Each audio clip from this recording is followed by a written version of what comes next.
Nelson Mandela, who was a kind of very reactive kind of guy. He was a boxer, quick to take slights and so on. But when he went into prison, he was in prison for 27 years, he really focused on self-mastery. He learned to meditate. He learned to observe himself. He writes about it in his autobiography. He learned to control his natural reactivity. He learned what I call to go to the balcony, not to react, but to go to the balcony. And then he also studied the language of his enemies. He studied, that's the first thing he did in jail was he studied Afrikaans, the language of his enemies, because he thought language is the way into that's the way you connect with people. And he studied their history. He studied their traumas, the Boer War and how they'd suffered concentration, the whole thing. He got into their suffering. He also mobilized people. When he got out, he started meeting with the other side and building them what I call Golden Bridge, a way out. He was trying to help his political enemies find a way out of the situation. He helped write their victory speech, in other words, and he helped mobilize the community, which is what I call the third side. So he did these three things, which are go to the balcony, which is detach from the situation, don't react, help build the other side a golden bridge, make it easier for them to make the decisions you want them to make, and then mobilize this resource around of the community, which was the community in South Africa, Blacks and whites and all others, and then the worldwide community, to create a container within which even a seemingly impossible conflict could be transformed. So to me, the leaders and the community can work together. Mandela, he once said, it's impossible. People say it's impossible until it's done. I was in South Africa when he was in jail. And it seemed people thought this was going to be 30 years, 40 years. I came back 5 years later. He was the president. It wasn't easy. There was a lot of political violence, but the conflict was transformed. And if they could do it, then I believe it can be done in the Middle East, could be done. And it's not just a magical leader. It was the whole community engaging in a way that works. I've seen the same thing in Northern Ireland. I've seen the same thing in Colombia. It's our birthright, really.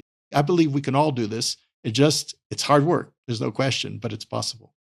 Let's take a closer look at going to the balcony, watching something as a play, sort of taking this detached observer role, perhaps, if that's not too much of a strain of a descriptor. This leads me to wonder what you have found or discovered or observed to be effective for de-escalating emotions when things get heated in the midst of a negotiation.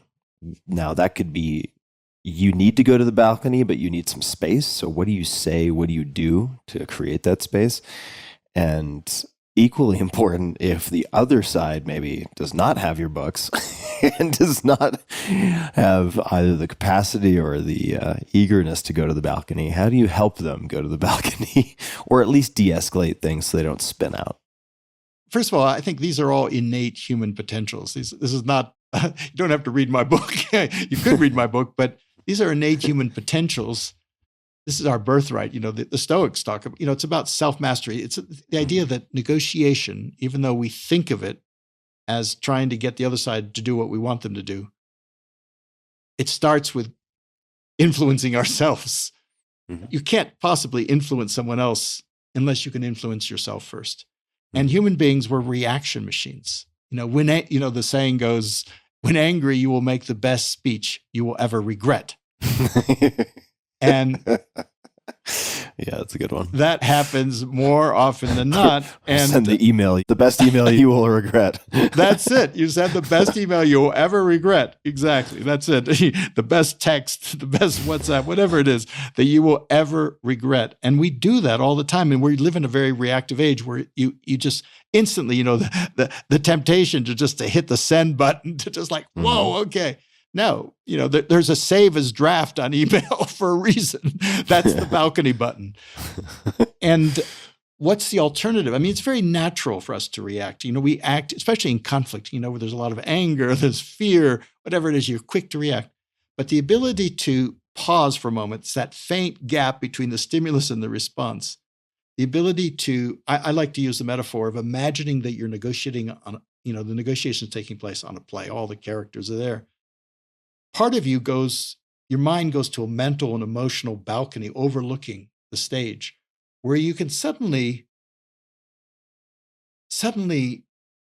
keep your eyes on the prize. What is most important to you? And then see the big picture. What can you do? Where's the way through this labyrinth in front of you?